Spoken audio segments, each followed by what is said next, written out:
Hello friends, आज हम दो चरांक वाले रेखीय समीकरणों का प्रश्न संग्रह 1.4 देखने वाले हैं। हमने अभी तक देखा था कि हम दो चरांक वाले रेखीय समीकरणों का किस प्रकार से इन समीकरणों किस प्रकार से हल करके x और y के मूल्य ज्ञात कर रहे थे। अब हम देखने वाले हैं कि यदि आपको रेखीय समीकरण न दिए गए हों, आपके सामने जो उदाहरण रखे हुए हैं ये रेखीय समीकरण नहीं है। अगर इस प्रकार के उदाहरण आपको दिए गए हो तो इन्हें कैसे हल करना चाहिए ये आज हम देखने वाले हैं। यहाँ पर सबसे पहले हम क्या करेंगे, वही पद्धति करनी है जो हम अब तक करते आ रहे हैं, वही उन्हीं नियमों का पालन करना है, उन्हीं स्टेप्स को हमने यहाँ पर फॉलो करना है। देखिए क्या करना है। तो सबसे पहले हम क्या करेंगे, ये दोनों भी समीकरण रेखीय समीकरण नहीं है, तो हम सबसे पहले इन समीकरणों को सामान्य रूप में लाने की कोशिश करेंगे।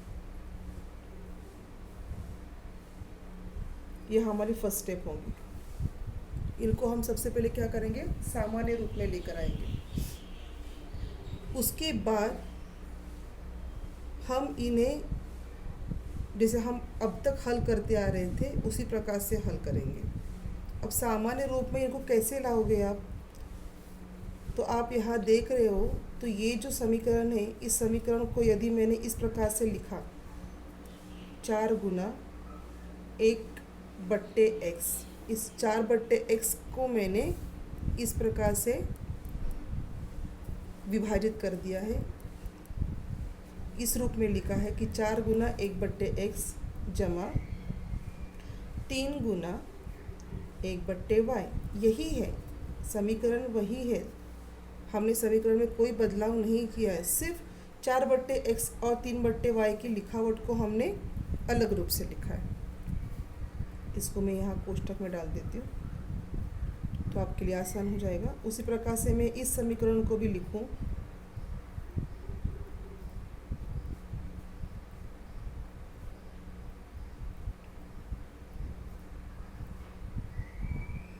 तो हमारे पास ये दो समीकरण मिल जाते हैं।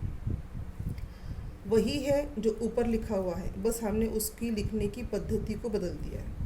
अब अगर यहाँ पे आपने गौर किया तो 1/x 1/x 1/y और 1/y, ये दो चरांक ऐसे हैं जो कि रेखीय नहीं है, क्योंकि 1/x जो है वो उसमें x का जो घात है वो -1 आता है। तो हमें क्या करना है, इस -1/x का जो घात है -1, उसे हमें सामान्य रूप में लेकर आना है। तो उसके लिए हम क्या करेंगे, हम छोटी सी यहाँ पर एक रचना करेंगे। माना, देखो मैं क्या कर रही हूँ, 1/x जो है ना यहाँ पर, जो कि सामान्य रूप में नहीं है, रेखीय रूप में नहीं है, और 1/y ये भी रेखीय रूप में नहीं है, मतलब इनका घात 1 नहीं है। इनकी जगह मैं अगर m और n इन अल्फ़ाबेट्स का इस्तेमाल करूं, 1/x जहाँ जहाँ लिखा है वहाँ मैं क्या लिखूंगी, m। अब m का घात 1 है, x का घात 1 नहीं है, -1 है, परंतु यहाँ पर m का घात 1 है। मैंने सिर्फ इतना ही किया है कि मैं 1/x की जगह m ले रही हूँ। बात समझ में आ रही है आपको? यानी कि मैं अगर आपको कहूँ कि मैंने मैंगो जूस की जगह आम ले लिया है, समझा आपको? तो मैं क्या कर रही हूँ, 1/x की जगह m ले रही हूँ और 1/y की जगह n ले रही हूँ। कोई बदलाव नहीं कर रही हूँ मैं यहाँ पर, बस अक्षर बदल रही हूँ। उसका मूल्य जैसा था वैसे का वैसा ही है, उसमें कोई बदलाव आया नहीं है। अब जहाँ जहाँ 1/x है वहाँ वहाँ मैंने क्या कर लिया, m डाल दिया। इस समीकरण को देखो, समीकरण नंबर पहला, 1/x की जगह बस मैं m डाल देती हूँ। बाकी समीकरण में कोई बदलाव नहीं आया है। 3 1/y की जगह n डाल दिया बराबर 1, समीकरण नंबर 1। यहाँ देखो 8 1/x की जगह m डाल दिया माइनस, मैंने कहा ना समीकरण में कोई बदलाव करना नहीं है। 9 1/y की जगह में डाल दूंगी n बराबर 7। ये मेरा समीकरण नंबर 2 है। देखो 2 समीकरण मिल गए। पहले समीकरण मेरा था वो रेखीय समीकरण के रूप में नहीं था, मैंने उसे सामान्य रूप में लाने की कोशिश की। मैंने उसको सामान्य रूप में लाया कैसे? उसका जो चरांक था जो कि 1/x के रूप में था उसे मैंने क्या कर दिया, m लिखकर सामान्य रूप में लाया। अब ये 2 समीकरण रेखीय समीकरण है। ये 2 समीकरण रेखीय समीकरण नहीं थे, हमने उनको रेखीय समीकरण में लाया, सामान्य रूप में लाया, जो हमने पहले तय किया था। अब इस प्रकार के समीकरण आपको हल करना आता है, हमने पहले सीखा हुआ है। तो चलो दोबारा एक बार हल करते हैं।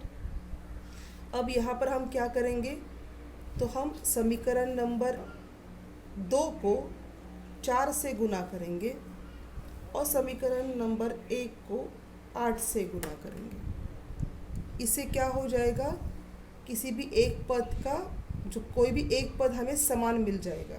हमें कोई भी एक पद समान करके उसको काटना होता है ना, उसको ज़ीरो कर देना होता है। तो इसलिए मैं क्या करूँगी, पहले पद दूसरे पद को 4 से गुना करूँगी और पहले पद को 8 से गुना करूँगी। मतलब मैंने करना क्या है कि चलो मैंने पद ले लिया m, तो मुझे m पद को समान करना है, सजातीय करना है। अब ये दोनों पद 4 और 8 है इसके गुणांक, तो दोनों के गुणांक समान करने हैं मुझे, तो इसलिए मैंने m वाला पद चुना। m वाला पद चुना है तो m के जो गुणांक है उन गुणांकों को क्या करूँगी, मैं ऊपर नीचे गुना कर दूँगी। मतलब क्या करना है, देखो मैंने क्या कहा, इस गुणांक से नीचे वाले समीकरण को गुना करो और नीचे वाले गुणांक से ऊपर वाले समीकरण को गुना करो। मैं सिर्फ m वाले गुणांकों का ही यहाँ पर उपयोग कर रही हूँ, n वाले गुणांकों को नहीं ले रही। 8 से पहला वाला समीकरण गुना करो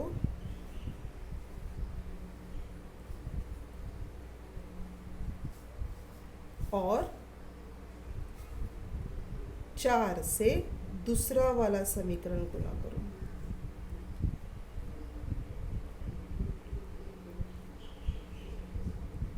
समझ में आई बात आपको? m का ही पद लेना है, या तो m का लो या तो n का लो।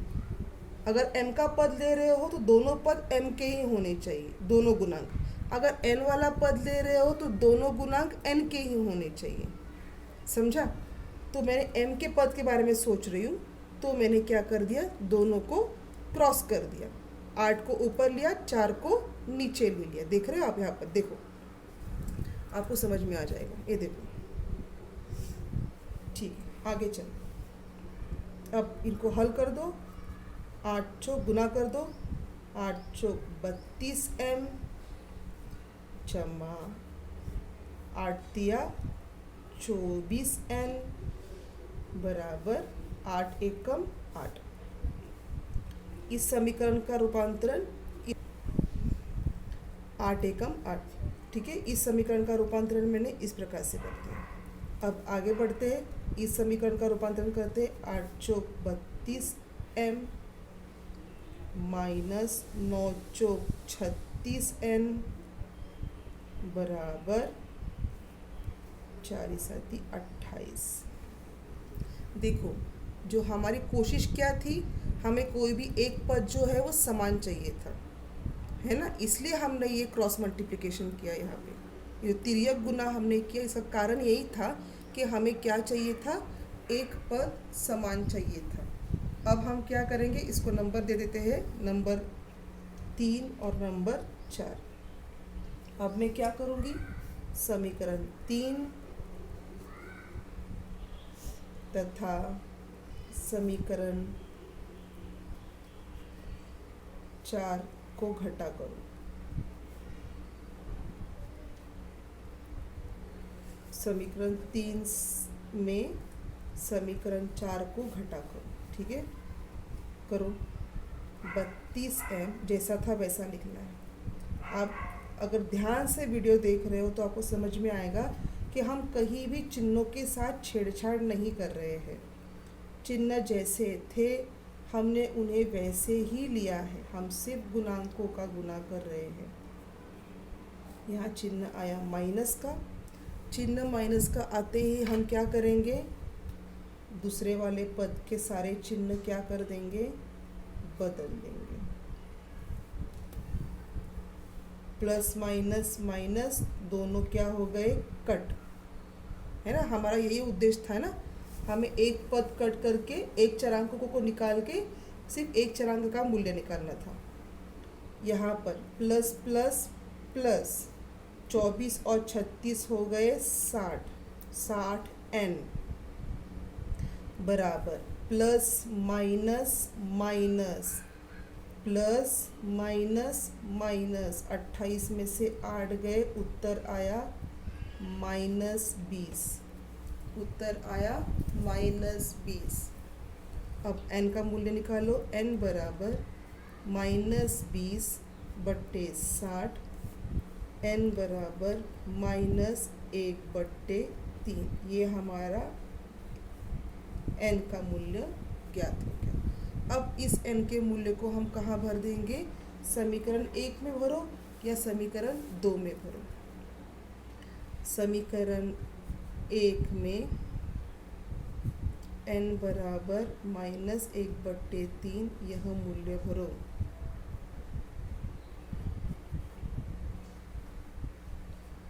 भर दो। पहले समीकरण पूरा लिख लो।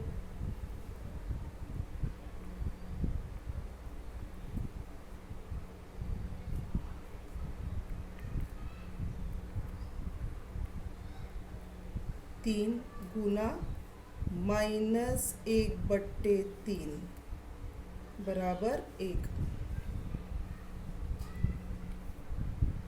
4m जमा ये 3 एकम 3 बराबर ना, ये हर में है और ये अंश में है और ये हर में है, इनको आप भाग लगा सकते हो।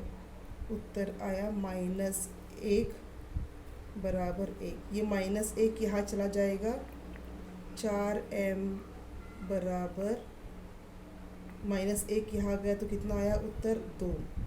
इसलिए m बराबर 2/4, इसलिए m बराबर 1/2। इसीलिए m का मूल्य कितना आया आपका, 1/2।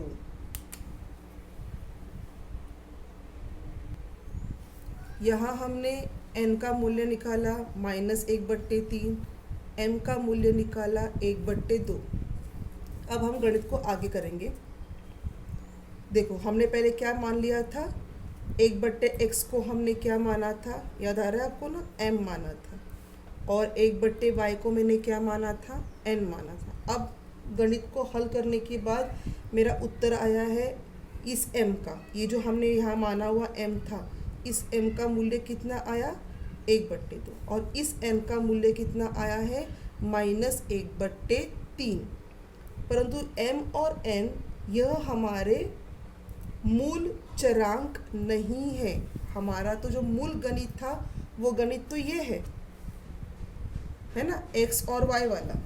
m और n वाला गणित हमारा मूल गणित नहीं है, वो तो हमने माना, हमने उसको रूपांतरित किया हमारी सहूलियत के लिए, हमारे आसानी के लिए, है ना, क्योंकि हमको रेखीय समीकरण चाहिए थे। ये रेखीय समीकरण नहीं थे, इसलिए हमने उनका रूपांतरण रेखीय समीकरण में किया था। अब हल करने के बाद m और n का मूल्य आ चुका है, परंतु हमें m और n का मूल्य नहीं ज्ञात करना, हमें मूल्य ज्ञात करना है x और y का। तो अब हमें क्या करना पड़ेगा, m का मूल्य और n का मूल्य यहाँ लिखना पड़ेगा और उससे x का मूल्य ज्ञात करना पड़ेगा। तो कैसे करोगे,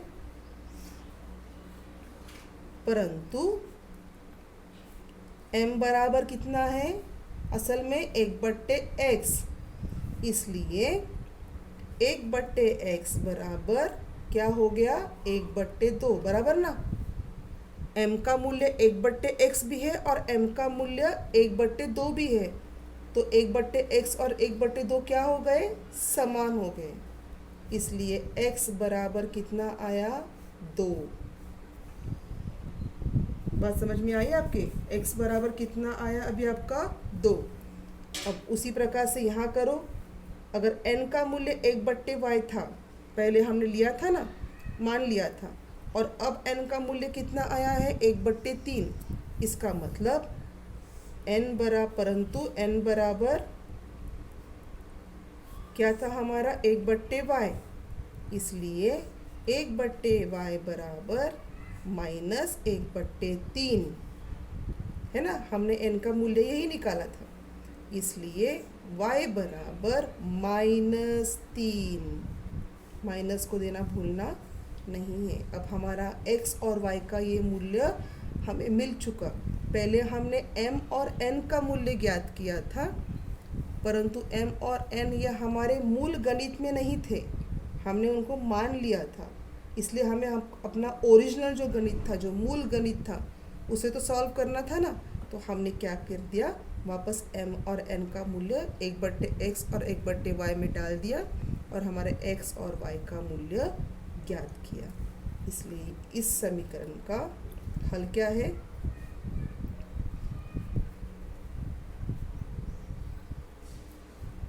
x और y का मूल्य कितना आया हमारा, 2 और -3।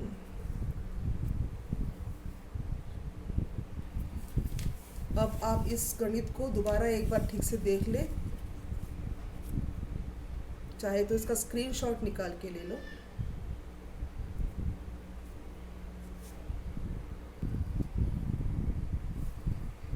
ये उसके बाद का उदाहरण है, उसी उदाहरण का आगे का भाग है ये,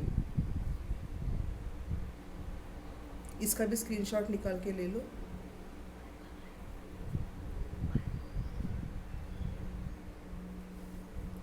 चलो दूसरा और एक उदाहरण देखते हैं। यहाँ देखिए, मैं जानबूझकर ये उदाहरण लिया है ताकि आपका जो भी कन्फ्यूजन होगा वो क्लियर हो जाएगा। 10/x जमा y plus 2/x minus y बराबर 4, 15, ये समीकरण नंबर 1 है। समीकरण नंबर दूसरा, 15/x जमा y minus 5/x minus y बराबर -2। अब यहाँ पर x जमा y और x माइनस y, इस प्रकार के हर को देखकर डर मत जाओ, कोई डरने वाली बात नहीं है, करना वही है जो हमने अब तक किया है।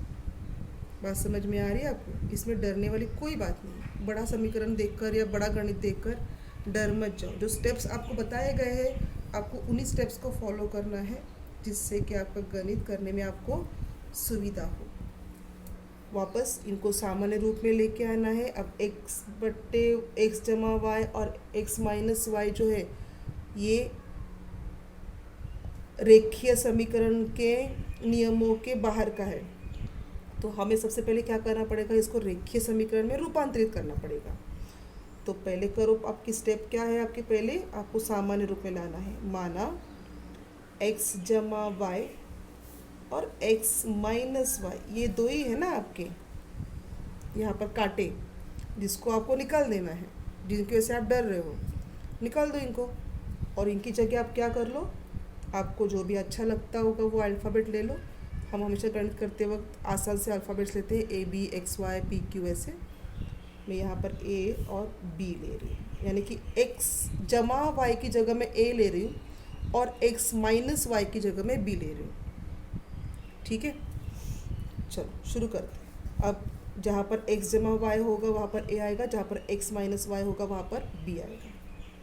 तो आपका समीकरण बन जाएगा 10A जमा 2B बराबर 4, समीकरण नंबर 1, और 15A माइनस 5B बराबर -2। मैंने आपको पहले भी कहा था, हम सिर्फ x जमा y का मूल्य निकाल कर वहाँ पर a और b भर रहे हैं, है ना। हमें बाकी कोई भी छेड़छाड़ नहीं करनी है, बाकी किसी भी चिन्हों के साथ हम छेड़छाड़ नहीं करेंगे, जैसे थे वैसे के वैसे चिन्ह लेंगे, माइनस है तो माइनस ही लेंगे। अब हमें क्या करना है, हमें किसी भी एक पद का गुणांक समान करना है। क्या करते हैं, पहले हमने पहले वाला पद का किया था, अब हम चाहे दूसरे वाले पद का कर सकते हैं, कोई बात नहीं है। आप जो भी आपके लिए आसान रहेगा आप वही करो। अगर आपको लगता है कि मैं हमेशा याद रखूँ कि पहले वाले पद को ही समान करूँ, तो आप पहले वाले पद को ही समान करो। आपको लगता है नहीं मैं दूसरे वाला पद भी समान कर सकता हूँ, तो आप दूसरे वाला पद ही समान करो। कोई भी एक ही पद समान करना है, एक साथ दो पद समान नहीं करने जाना है, ठीक है। तो हम क्या करते हैं, यहाँ पर वही करेंगे जो हमने पहले किया था, ताकि आप कंफ्यूज ना हो जाए। 10 से 15 को माइनस गुना करेंगे और 15 से 10 को। तो हम समीकरण यहाँ लिखते थे, पहले समीकरण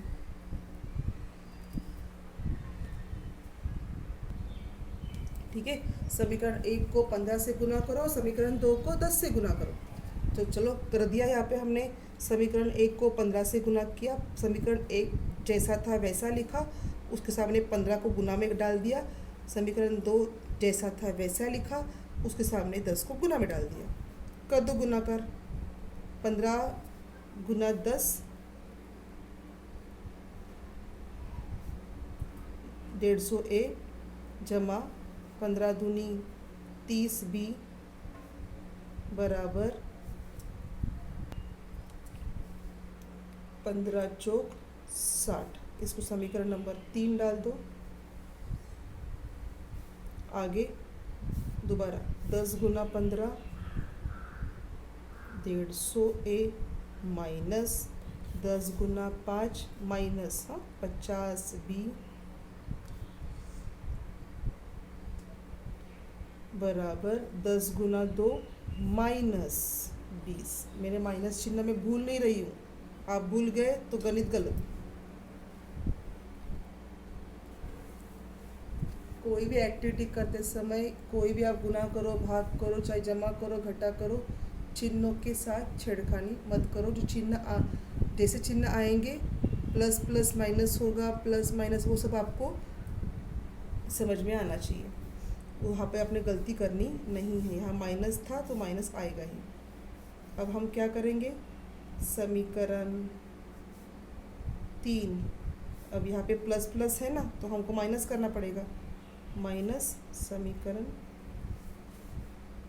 4 करो, ठीक है, लिख दो।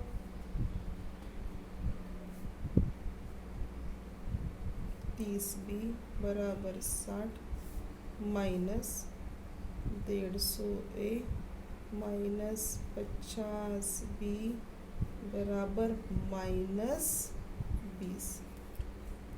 चिन्हों को बदलना नहीं है। अब हम क्या करेंगे, अब हम इन के जो चिन्ह थे उन चिन्हों को अब हम बदल देंगे। यहाँ माइनस था इसलिए चिन्ह जो है वो हमारे चिन्ह क्या हो गए, बदल गए, ठीक है। प्लस माइनस, माइनस 150 में से 150 गए, 0, प्लस प्लस प्लस, है ना, प्लस प्लस प्लस, 30 और 50 80B बराबर, कभी कभी बच्चे गलती से बी लिखना भूल जाते हैं, ऐसा नहीं करना है। प्लस प्लस प्लस, यहाँ ये प्लस लेना है, ये माइनस लेना नहीं है अभी, प्लस प्लस प्लस, 60 और 20 कितने हो गए, 80।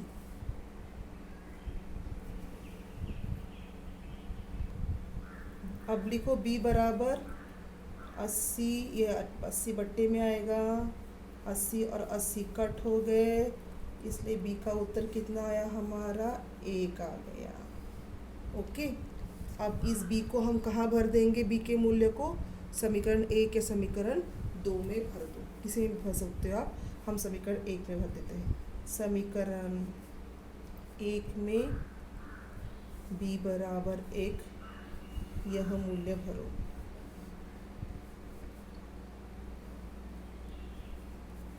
ठीक है, करो। पहले समीकरण लिख कर ले लो। 10A जमा 2B बराबर 4। हम ये वाला समीकरण ले रहे हैं, ध्यान में रखो। हम ऊपर वाले समीकरण में अभी नहीं जा रहे, क्योंकि ऊपर वाले समीकरण में A और B है ही नहीं, है ना। तो कन्फ्यूजन मत करो। ये वाले समीकरण की बात अब हम यहाँ कर रहे हैं, जो हमने सामान्य रूप में परिवर्तित किया है। तो यहाँ पर हम पहले मूल्य भर देते हैं। 10A जमा 2 गुना A की 1 कहाँ से आया, इधर से आया, है ना। B का मूल्य भर दिया हमने 4, इसलिए 10A जमा 2 एकम 2 बराबर 4। 10A 4 माइनस 2, ये 2 माइनस में गया। 10A बराबर 2, A बराबर 2/10, यानी कि A बराबर 2 एकम 2, 2 5 6 10, यानी 1/5। A का मूल्य कितना आया मेरा, 1/5। ठीक है। अब हमारे पास B का मूल्य है 1 और A का मूल्य है 1/5, पर A और B ये हमारे मूल गणित के चरांक नहीं हैं, ये तो हमें मान लिया था, है ना। तो मूल गणित वाले चरांक कहाँ पर है, देखो। हमने पहले क्या माना था, x जमा y बराबर a माना था, याद आ रहा है।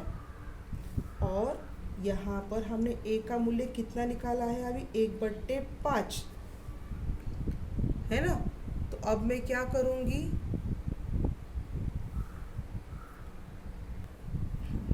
एक गलती हो गई थी हमारे यहाँ पे, हम इसको सुधार देते हैं यहीं पे।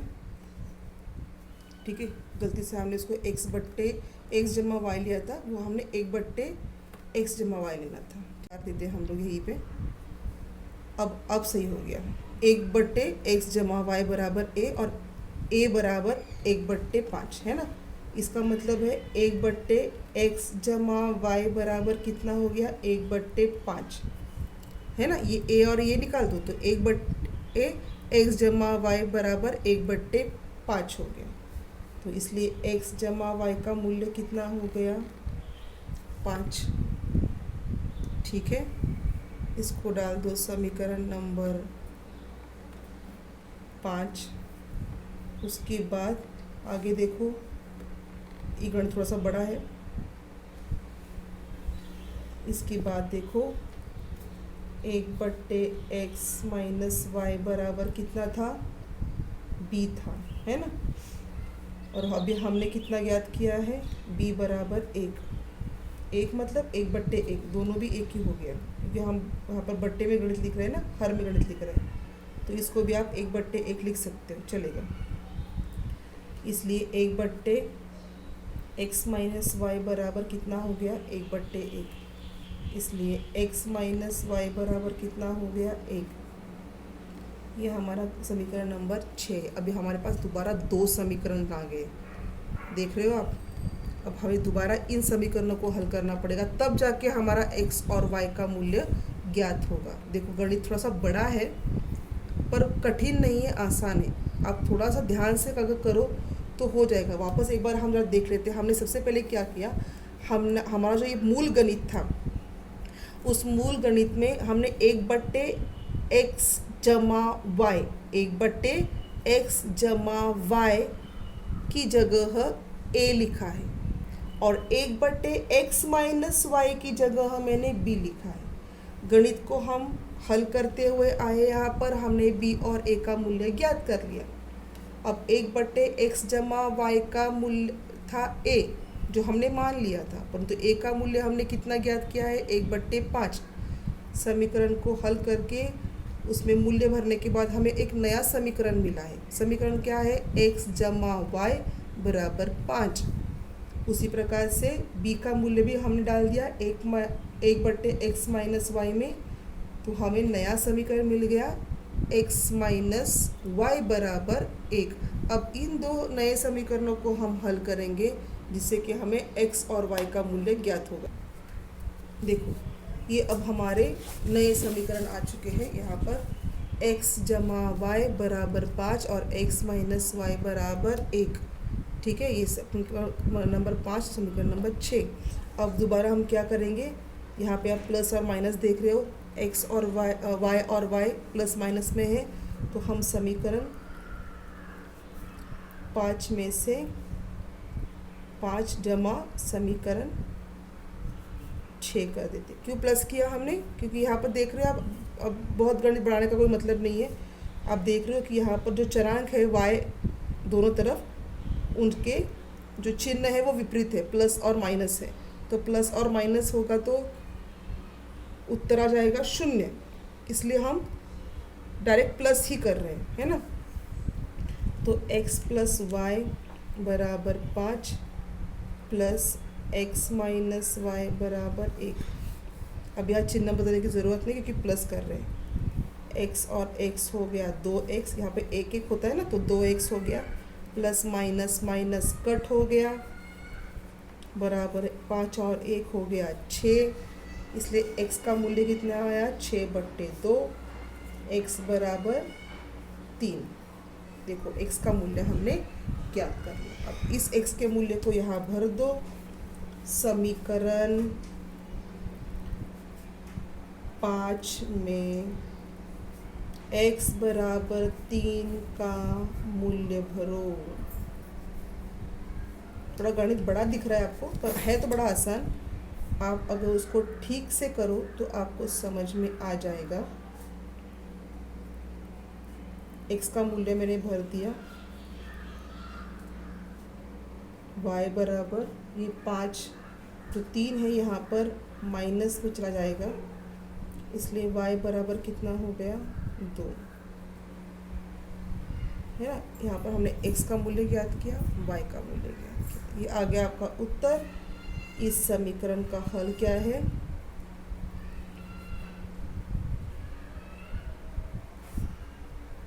x और y का मूल्य कितना हो गया आपका?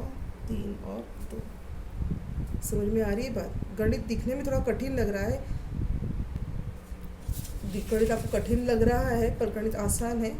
इस प्रकार के जो गणित आते हैं जहाँ पर बट्टे में, मतलब अरेखीय समीकरण, जहाँ पर बट्टे में x जमा y, 3x जमा y, ऐसे बड़े बड़े उदाहरण आते हैं, उसमें आपको थोड़ा सा गणित बड़ा करना पड़ेगा। प्रैक्टिस करने पर आपको ये गणित आ सकते हैं। घर पर 1-2 बार प्रैक्टिस करो, एक हाथ गणित करके देखने की कोशिश करो। नहीं आता है, नहीं अगर आप कर पाते तो हम दोबारा इसे एक बार करने की कोशिश करेंगे। ठीक है, मैं दोबारा आपको पूरा गणित एक बार दिखा दूँ, आप उसका स्क्रीनशॉट ले लेना।